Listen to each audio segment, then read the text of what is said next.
So I want to recommend a book first to everyone here. It's called Explaining Post-Modernism, and it's by a gentleman named Stephen Hicks. And you need to understand postmodernism because that's what you're up against, and you're up against it far more than you know or think. And it's a much more well-developed and pervasive, pernicious, nihilistic, intellectually attractive doctrine than has yet come to public realization. It absolutely dominates the humanities and increasingly the social sciences in the universities. And what's happening, you see, someone once said, who unfortunately I can't remember, it might have been Friedrich Nietzsche, said that everybody is the unconscious exponent of a dead philosopher. And fortunately, the postmodern philosophers, most of them are dead, so that's a good thing. But that doesn't mean that their words aren't continually being spoken by people who are following in their wake, let's say. And it's not like any given person is absolutely possessed, say, by the spirit of postmodernism, because often they're not educated enough to know all the details about what it is that has them in their grip. But if you get 20 of them together, and they're all 5% influenced by the postmodernist ethos, you basically have the spirit of the mob that's a mouthpiece for that particular philosophical doctrine. And if you understand the doctrine, then you understand why things are progressing the way that they're progressing. And so I'm going to tell you a little bit about the doctrine, because it's not optional to understand this. It's absolutely crucial to understand this. You can't underestimate the power of ideas and also the power of words, of course, because ideas are expressed in words. But you see, the postmodernists completely reject the structure of Western civilization. And I mean completely. So I can give you an example in one term. Jacques Derrida, who's head trickster for the postmodernist movement, regarded Western culture, let's call it the patriarchy, as phallogocentric. Okay, so phallo comes from phallus, P-H-A-L-L-O. And so that's the insistence that what you see in Western culture is the consequence of a male-dominated, oppressive, self-serving society. And we might say, well, you know, societies do tend to be self-serving, and people in power do tend to act in their best interests, but a tendency is not an absolute, and that's one of the things that needs to be considered continually. There are no shortage of flaws in the manner in which we've structured our society. And compared to any hypothetical utopia, it's an absolutely dismal wreck. But compared to the rest of the world and the plight of other societies throughout the history of mankind, we're doing pretty damn well, and we should be happy to be living in the society that we're living in. So the first thing that you might want to note about postmodernism is that it doesn't have a shred of gratitude.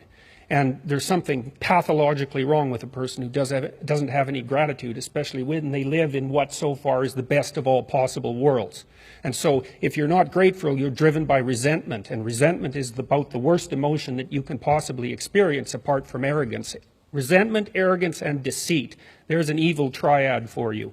And if you're bitter about everything that's happening around you, despite the fact that you're bathed in wealth, then there's something absolutely wrong with you. You know, the black community in the United States is the 18th wealthiest community, 18th wealthiest nation on the planet. Now, that doesn't mean there isn't such a thing as relative poverty, and relative poverty matters. It's an important political economic issue, and it's very, very difficult to deal with. But absolute wealth matters too, and Western societies have been absolutely remarkable in their ability to generate and distribute wealth, as you can tell by just looking around and taking a brief bit of consideration for the absolute miracle that even a building like this represents. So you have to educate yourself about postmodernism. Okay, so here's what the postmodernists believe. They don't believe in the individual. That's the logos part. Western culture is phallogocentric. Logo is logos. That's partly the Christian word, but it's also partly the root word of logic, okay? They don't believe in logic. They believe that logic is part of the process by which the patriarchal institutions of the West continue to dominate and to justify their dominance. They don't believe in dialogue. The root word of dialogue is logos again. They don't believe that people of goodwill can come to consensus through the exchange of ideas. They believe that that notion is part of the philosophical substructure and practices of the dominant culture. So the reason they don't let people who they don't agree with speak on campus is because they don't agree with letting people speak. You see, it's not part of the ethos. Okay, so what else do they believe and not believe? They believe that since you don't have an individual identity, your fundamental identity is group fostered. and that means that you're basically an exemplar of your race, hence white privilege, or you're an exemplar of your gender or your sex or your ethnicity, or you're an exemplar of however you can be classified so that you are placed in the position of victim against the oppressor, because that's the game. And it's a post-Marxist sleight of hand, right? The old Marxist notion was that the world was a battleground between the bourgeoisie and the proletariat, and that failed to have any philosophical or ethical standing, that argument, after the working class actually saw its standard of living massively elevated as a consequence of Western corporate democracy, Western free enterprise democracy, and also as a consequence of the revelations of everything terrible that had happened in every bloody country that ever dared to make equity and the Marxist communist dogma part of their fundamental structure, right? And nothing but murderousness and oppression. And so by the 1970s, it was evident that that game was up. The postmodernist Marxists just basically pulled a sleight of hand and said, okay, if it's not the poor against the rich, it's the oppressed against the oppressor. We'll just redivide the subpopulations in ways that make our bloody philosophy continue in its movement forward, and that's where we're at now. And so for the postmodernists, the world is a Hobbesian battleground of identity groups. They do not communicate with one another because they can't. All there is a struggle for power. And if you're in the predator group, which means you're an oppressor, then you better look out, because you're not exactly welcome. And neither are your ideas. So that's what you're up against. I would say it's time for conservatives to stop apologizing for being conservatives. You know, and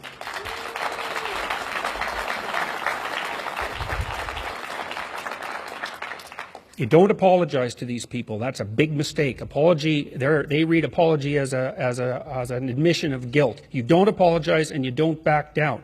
You young people that are out there who are university students, you need to take over the student unions. You need to take them back, because they're absolute snake pits, and they have been since the 1990s.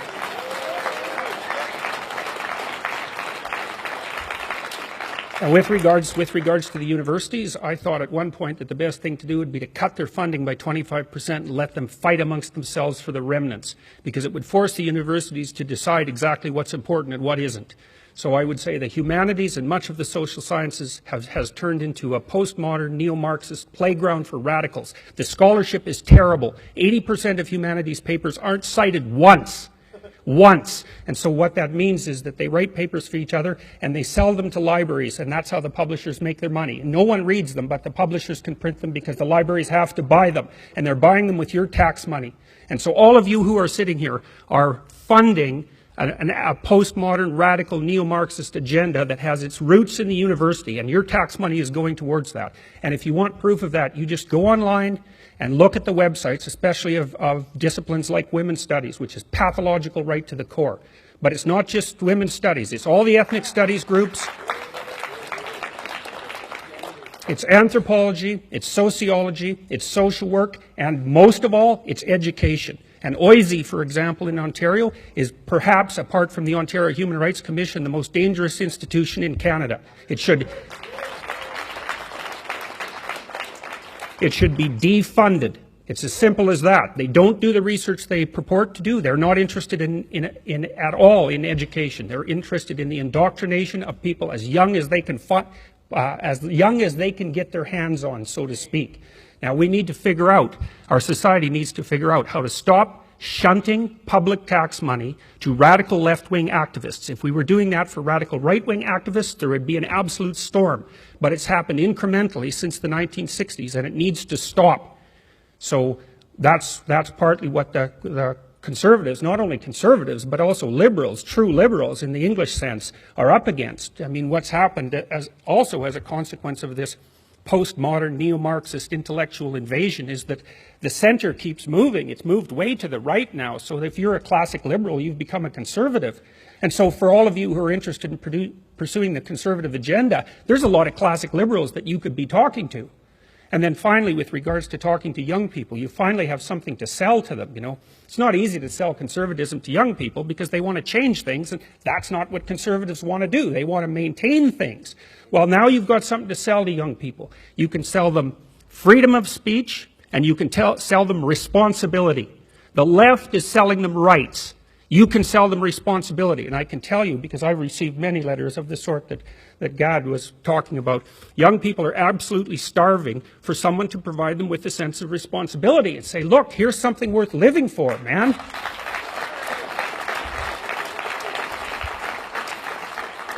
You know, you can find meaning in life with freedom, but freedom is a chaotic sort of meaning, right? And freedom isn't the sort of thing that makes people happy. It's the sort of thing that makes people troubled, because freedom expands your series of choices, and that makes you nervous and uncertain. So, but responsibility is another, not to say that that's a bad thing, it's a good thing, but it requires that you shoulder the responsibility of the freedom. But responsibility per se is what gives your life meaning, genuine meaning in the face of suffering.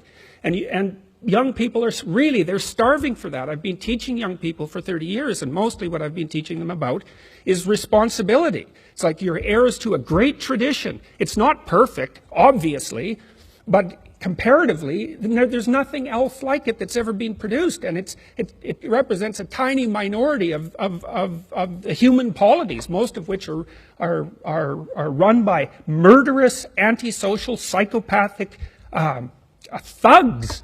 And that's seriously. And so what kind of alternative is that? We've got this beacon of freedom and wealth in the West that works, although it doesn't work perfectly. And one of the responsibilities of young people is to find out what's at the core of that, the great core of that, the paramount importance of the individual and the divinity of speech. Man, that's something to sell. It's what our whole culture is predicated on. All right, well, I should stop there, so thank you very much for the invitation.